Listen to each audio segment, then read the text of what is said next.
आदाब ETV Urdu news में आपका खैर मकदम है। आप देख रहे हैं खास बात। मैं हूं सैयद अहमद जिलानी। सबसे पहले कुछ दीगर अहम खबरें। जलगांव में पटाखा साज कारखाने में आग लग गई। पाकिज़दगी की इस वारदात से कारखाने में काम कर रहे 10 मुलाजमीन जलकर हलाक हो गए और कई मुलाजमीन फैक्ट्री में फंसे हुए हैं। अब तक 25 मुलाजमीन को फैक्ट्री से निकाला गया है। आग बुझाने वाला अमला आग पर काबू पाने में मसरूफ है।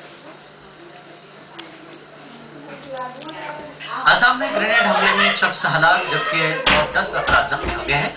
जख्मी अफराद में एक सीआरपीएफ के अलावा 2 खवातीन भी शामिल हैं। जख्मी अफराद को माई बैंक के अस्पताल में दाखिल करा दिया गया है।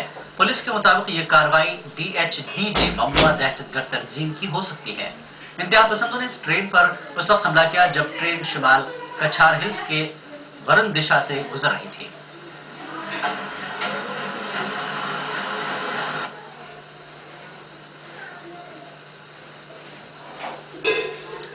इराक में बुश पर चला जूता दिल्ली होते हुए कुरुक्षेत्र पहुंच गया है।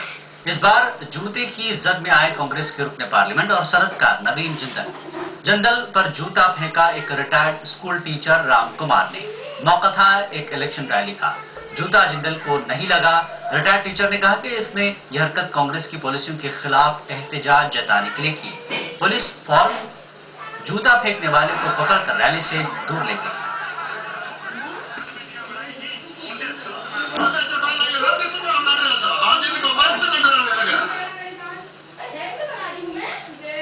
और अब खास बात की सुर्खियां। मक्का मस्जिद धमाके के बारे में जांच रिपोर्ट लीक। पुलिस के हाथों मुस्लिम नौजवानों पर ज्यादती की तस्दीक।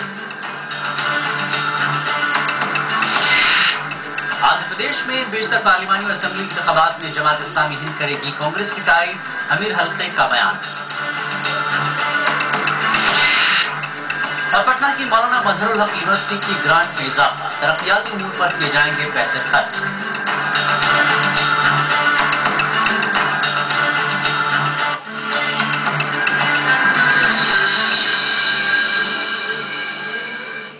और खास बात में सबसे पहले आज की बड़ी खबर।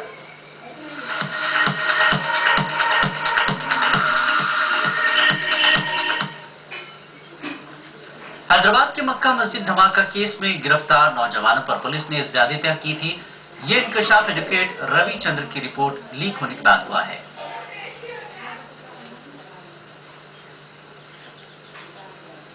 मक्का मस्जिद धमाके की गुत्थी सुलझाने के लिए पुलिस ने महरूसीन को अजियतें दी। आंध्र प्रदेश अखिलेती कमीशन के जरिए मुकर्रर किए गए एडवोकेट रविचंद्र की रिपोर्ट में इस बात का इंकशाफ हुआ है। एडवोकेट रविचंद्र ने यह रिपोर्ट अखिलेती कमीशन को अक्टूबर 2008 में ही सौंप दी थी, लेकिन कमीशन ने यह रिपोर्ट हुकूमत के हवाले नहीं की। यह जांच रिपोर्ट किसी तरह लीक हो गई है। माइनॉरिटी कमीशन के साबिक रुकन तारिक कादरी ने इसे हकीकत से आंखें चुराने के मुतरादिफ करार दिया है। कमीशन इस पर गौर करे और अपने रिकमेंडेशन के साथ हुकूमत को अपनी रिपोर्ट पेश करे। बिला कमीशन गौर करे कि अगर सदर मोहतरम एक शॉर्टकट रूट से अगर ये रिपोर्ट हुकूमत को पेश करते हैं तो ये ऐन कमीशन के कानून के खिलाफ वर्जी होगी और अक़लियतों पर जो जुल्म किया गया है उससे आंख चुराने का अमल करा दिया जाएगा।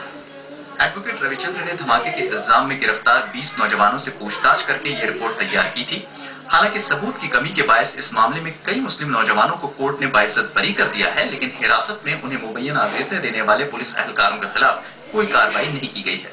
तारिक कादरी ने मजीद कहा कि हमारे सियासी और मजहबी रहनुमा इस मसले पर तवज्जो नहीं दे रहे हैं।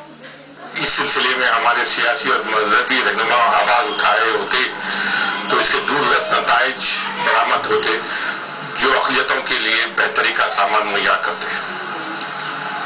बदकिस्मती से हमारे मजहबी उलमा और सियासी कायदीन को इस मामले में कोई दिलचस्पी दिखाई नहीं देती। इंतखाबात का जमाना है। पार्लिमानी और असेंबली इंतखाबात में सियासी जमातें हिरासत में पुलिस अजियत के मामले को भी अपना इंतखाबी मौजू बना रही हैं। ऐसे में एडवोकेट रविचंद्र जांच रिपोर्ट कुछ सियासी जमातों के लिए बिन मांगी मुराद साबित हो सकती है। ETV news Hyderabad. Indian Mujahideen के मुश्तबा